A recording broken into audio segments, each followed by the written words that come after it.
What happens when you cross Aussie rules and Gaelic football? International rules football, obviously.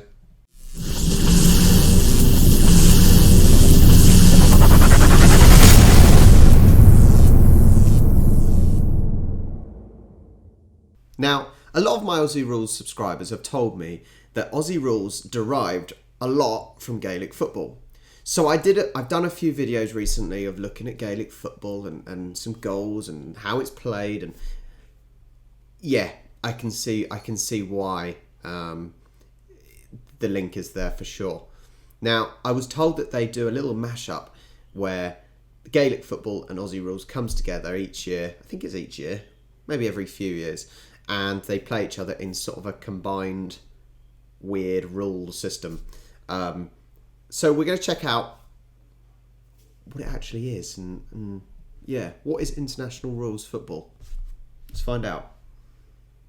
Ninh explains the rules of international rules football. The object of the game is for your team to score more points than the opposing team. International rules football, sometimes referred to as compromise rules football, is a hybrid sport that combines Gaelic football from Ireland and Aussie rules football from Australia. Both sports are played similarly, and it might help to watch my videos on both games. The links are down below. So I didn't use Ninh explain for the Aussie rules, but I did for the Gaelic football. So if you haven't seen it, go watch it. Yeah. International rules football is played with two teams of 15 players each, on a rectangular field that's generally a maximum of 145 metres by 85 metres. So straight away it looks like it's a lot more Gaelic football than it is Aussie rules. The only thing I'm noticing at the moment that is Aussie rules is the behind posts. So these two extra ones there and there. They seem to be the only extra details that is specifically for the Aussie rules. They're playing with a round ball, which is Gaelic football. They're playing on a rectangular pitch, Gaelic football. They've got a goal, as in a net, Gaelic football. They've got a goalie, Gaelic football. I'm not seeing much at the moment that is Aussie rules except the two extra behind posts. The ball is a round ball, just like in Gaelic football. The goals are 6.5 metres wide and the crossbar is 2.5 metres above the ground, just like in Gaelic football, with the addition of wide posts, just like in Aussie rules football. If a player successfully kicks the ball under the crossbar into the net, this is a goal and is worth 6 points. What is it over? If a player kicks or deflects the ball over the crossbar but between the goalposts, this is an over and this scores 3 points. If a player kicks or deflects the ball between a long goalpost and a short behind post, this is a behind and this scores 1 point.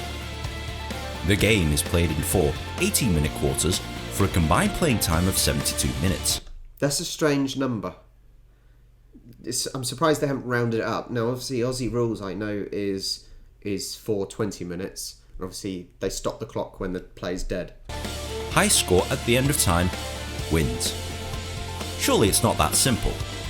Well, the basic concept of the game is simple enough, but moving the ball around the field is the most difficult part to understand. Bounce and kick.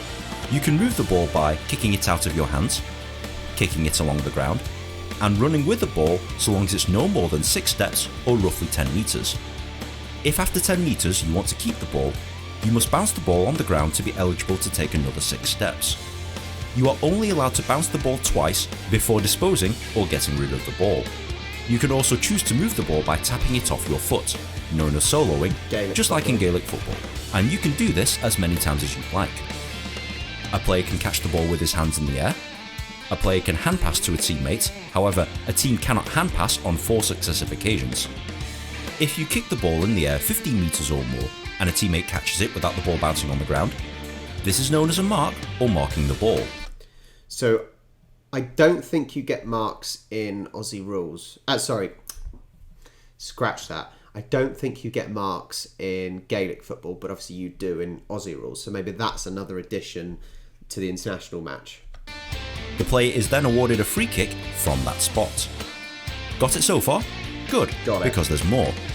There are 15 members of the opposing team who are trying to take the ball away from you so that they can score themselves. They are allowed to make contact with any opponent so long as they have the ball, or if no one has possession, make contact with any opponent within a 5 metre radius of the ball. So I'm thinking the tackling side of things is more Aussie rules. From there, it looks like they are grabbing them to the ground, which is Aussie rules. But in Gaelic football, it's more of a shoulder barge or a swiping the ball away. They are allowed to use their hands to block shots or to knock the ball out of your grasp. Just like in Aussie rules football, you are allowed to tackle the ball carrier. This is where you grab the ball carrier under the shoulders and above the waist and pull them to the ground.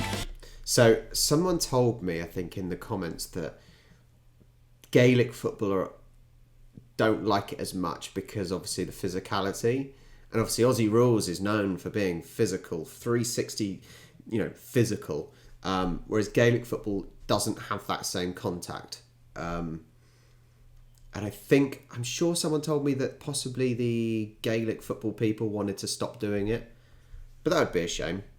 Not that many people know about this game, but if they do tackle you and you had a chance to get rid of the ball, this results in a free kick to the tackling team. That's a lot to take in, but there's a few other things you'll need to know before playing or going to a game. For example, free kick. A free kick is a restarted play, usually after a player has broken one of the rules, or after a tackle. If a foul or tackle occurs, a free kick is awarded at that spot. When taking a free kick, a player can kick the ball from his hands or from the ground. Order off. For serious offences, a player can be sent off with a yellow card, but a substitute may replace him, or a red card, where you are sent off the pitch without a substitute replacement. Now, I'm glad they've got that, because in Aussie rules they don't. They just go to a tribunal and suspension after the game. We've discussed this. If you haven't seen the video, go look for it. I've discussed about AFL suspensions, and I think there needs to be red cards for violent conduct, at least. 20 metre penalty. If a team has had a free kick awarded against them, depending on the severity, a referee may also add a 20 metre penalty to it. This is where the non-offending team can take their free kick 20 metres closer to the goal. Well, that then links with rugby, doesn't it? Because rugby has the 10 metre. The referee is allowed to march the free kick 10 metres forward. Penalty kick. A free kick offence in the goalkeeper box may result in a penalty kick. The ball is placed on the ground at the 30 metre line and only the goalkeeper can guard the net. Just like in soccer, it's one kick only, and any goals scored count towards the overall score. Interchange. A team is allowed to substitute a certain number of players per period. To do this, they must swap players in the designated interchange area. Free kick or mark after the siren. Similar to Aussie rules football, if a free kick or mark has been awarded but time runs out, the game doesn't end there. You are allowed to take the kick. This means that games can be won or lost with no time left on the clock. Remember to watch my videos on Gaelic. Well, there you go. What I'm going to do as well is I'm going to try and watch a video, possibly up in an hour, of an actual match, see if I can work out what's going on. I hope you enjoyed. I hope you've learned something different. If you have, like, share, subscribe, and I'll catch you next time.